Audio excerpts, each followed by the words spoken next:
Welcome everyone to the 2016 Brass Expo here in Chicago, Illinois.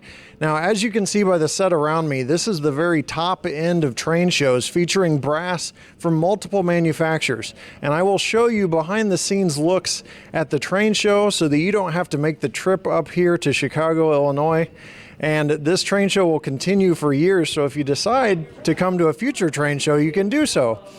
Now, one of the great features of this train show is all of the fine art that's involved in brass.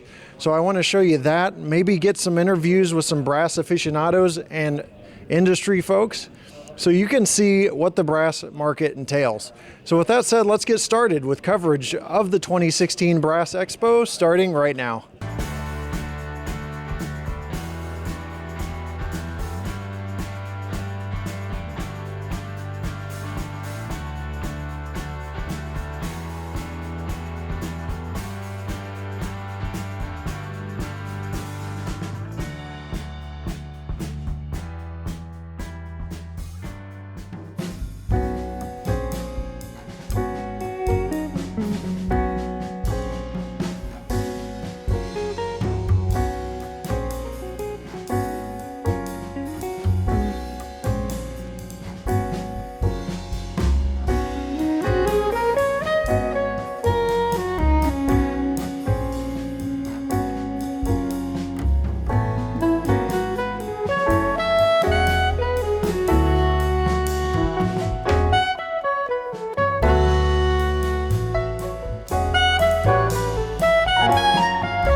With Howard Zayn, and Howard Zayn is one of the best known brass aficionados and most involved in the brass hobby.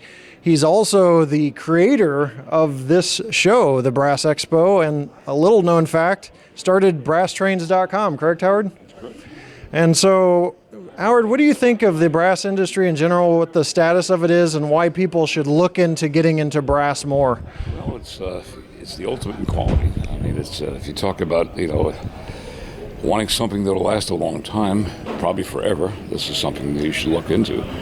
For example, if you buy the average plastic model today will sell for around $350, maybe $400. You can buy a used brass counterpart for the same. 5 years down the road, you want to sell your plastic model, you might get $50 for it. If you want to sell the brass counterpart, you'll get what you paid for it, if you're lucky.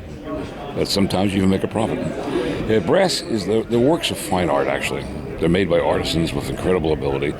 Each one is individually made. You want to talk against plastic, or talk against plastic, it's plastic or mass-produced plastic models. I hate to use the word toys, but it's there's no comparison, really. Well, that pretty much sums it up. Brass holds its value very well, and they're works of art. The works of fine art, actually. Yeah. And there are a lot of the brass industry probably peaked around. I traced it down to March of 1997 was the peak. Now, there's a lot of reasons why it's so-called decline, because a lot of people that had brass bought their models in the 60s and the 70s and the 80s. And, of course, these people are retiring. They're living in condos or fishing off a bridge in South Florida. And the new people coming into it just don't know. The brass's greatest competition is ignorance. And that's what the show's about. I started the Brass Expo with a partner in 1995. And it was doing great. We were getting all kinds of folks into it. But that was right at the peak of brass activity. And there's a lot of reasons. Well, as I said, there's a lot of reasons for the decline. I think it'll come back with shows like this. And after we stopped Brass Expo right after 9/11 because nobody could fly into the show. It was horrible. We would normally get, the first Brass Expos brought between 1,000 and 1,500 people, all serious brass buyers. Our show, last brass show, was in Tawny, Maryland, and I'd say 250 people came. That was all. I couldn't get into it because most people flew into the show. So we put it on hold. 13 years later, I decided, hey, I'm going to start this thing over again. And what I didn't realize was I'm almost 80 years old. And I said, oh my God, what am I doing? So the show went pretty well. Dan came over and says, hey, would you entertain my offering to buy the show? And Sandy, my wife, happened to be standing next to me and said, yeah, well. She says, what are you doing? You're 80 years old. Why are you doing this stuff? She was right. So all of a sudden the realization said, hey, I can't really go ahead with the show anymore. Physically I'm fine, but just age-wise. So. Yeah, but it's a great show, and it brings out what is involved in the brass hobby, the artistic standpoint, and the fact that it holds its value well are two main points for brass, and just the amount of detail, that handcrafted detail that goes into each model versus the mass-produced stuff. So thanks, Howard, for your time. Thank you for being such a proponent of brass and a champion of brass, and we hope to see you around the show.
Well, earlier we were talking to Howard Zayn about how he started the Brass Expo, and now I've got Dan Glazer here who has brought it to a whole new level. Dan, thanks for taking the time to put this show on. It's an amazing show, just a beautifully done, executed show. What do you have in store for the show going forward? Thanks, James. Well, first of all, we're appreciative of Howard for working with us. Our goal was really to give brass kind of the element it deserves. We wanted to have a museum or art gallery type feel, and hopefully that's what people appreciate here. It really, I think, is a wonderful showcase for these models. Our goal for the future really is kind of just to expound on what we've done, make people aware of it, because even though we've been trying to promote this for a while, I don't think people really knew what to expect. And we also we have the museum, which I'm sure you'll show your viewers more, but there's pieces here people have only read about and never been able to see before. And so I think for them to really be able to look at it, and it's going to grow their appreciation. And so we really have high hopes for the future of the show. Yes, brass is actually artwork, as we've talked about with Howard, and it's good to actually display it as such. And some of these pieces in here that we'll show you are just amazing, one-of-a-kind pieces. Like you said, things that have been just kind of in fables, people have not been able to see. So we'll take a look inside. Dan, thanks for all your work on this show, and thanks for the invitation up here to cover. Thanks for coming, James. All right. Appreciate your support. Thanks. So we're actually inside the museum now, and Dan's going to show us along to some of the amazing models in here and some of what he had planned in terms of execution of this museum here in Brass Expo. Dan? Well, first of all, James, the museum itself, hopefully you'll get some nice shots. Ron Nelson was the lead design, and he worked for Disney for years. He worked for Landmark Entertainment, so it's kind of like building a Hollywood set. You'll notice it's basically kind of a scaled down actual museum, and we had to make it where we could transport it. So we got a 53-foot semi here filled with this thing, and that's our showcase. But some of the pieces in here are really fabulous. These paintings, these are original Howard Foggs. What makes them special is they were the paintings used for the cover of those prolific Pacific Fast Mail catalogs. And like on this one, what's cool is he actually painted from the model and put it into the painting. So it's actually a brass model in these paintings. You can see a lot of the early hand builds. These go back to the late 40s, almost at the very beginning of the hobby. They're GI models, so the GIs were stationed in Japan. They seen at the Tetsudo Shaw and some other places the great artisans, the skilled craftsmen that were making these. You can see it says handmade, and they were put together by hand on kitchen tables, a lot of these. Some of these are from Tenshodo, but they go back to the earliest beginnings of Tenshodo. Some of them are very valuable, some of them are just interesting to look at. The silver-plated ones are actually nickel-plated. Those were Pacific Fast Mail. They got those done that way because they took the light better, and so when they photographed them, they would show up better. And so a lot of their catalogs and their advertisements, you would see these silver kind of hue to it. And so those are the one-of-a-kind pilot models. As we look around, we have a wide variety of items. We have more early hand-builts. This, if anybody knows fine art models, that came out of Italy. That is the only unpainted original fine art model in existence that we're aware of. It was the pilot model, so it's very special. We even have some items from Tom Marsh, who is the founder of Overland. He went on in later years and did some amazing brass construction equipment. So if you get a chance to look at it, the detail is just out of this world. If we go this way, we have everything from, these are very cool. These are, and you can see them on the other side too, these are like acetone overlays that PFM used in their catalog to make kind of a background, but they're hand drawn and then overlaid on top of a photograph that's like carefully cut out of the model. And so these are the original mock-ups, and you can even see the Japanese writing on the back of them and so forth. This little caboose is funny. This is called the Disaster Series. It literally has thumbprints in the paint, and they are so horrible. They were supposed to be straight, but they're just so horrible that they put them out as the Disaster Series and kind of made a joke out of it. And now it's kind of like hard to find them, so they're pretty neat.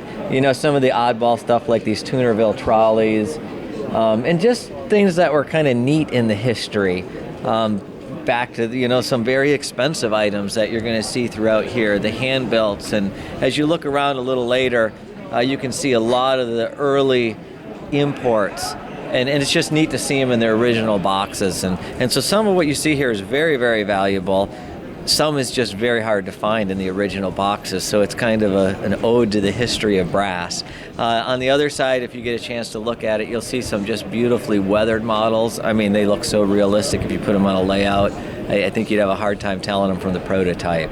So this is just a quick glimpse of the museum. I'm really impressed. There's a lot of nice stuff on the tables. People brought some great stuff here, all scales. So people that love trains or brass models, I think they're going to have a great time at the show. Yeah, Dan, the show, the Brass Expo, tells a history of models in brass. It has available for items for sale. It's really an all-encompassing show, from, like I said, the history to sales to just showpieces in a museum. Well executed show. Thanks for your time. Thank you. And thanks for putting this on. And by the way, if you get over to the ephemera section, that's all the old catalogs. And you'll see a lot of pictures of the original artisans who built these, dating back to the Japanese times and then through the Korean days. And so that's a nice little, we wanted to show the models, but also kind of acknowledge the people that built them. Because there's a lot of skill in it. Even if they're not highly paid individuals, there's a lot of skill in what they did. So, and also, I think you'll enjoy, and your followers will enjoy learning more about brass from some of the experts too. Thanks, James. Well, thanks, Dan. Great show. All right, thanks. Thank you.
And that's what drove me into this hobby, into this business. So the youth are really...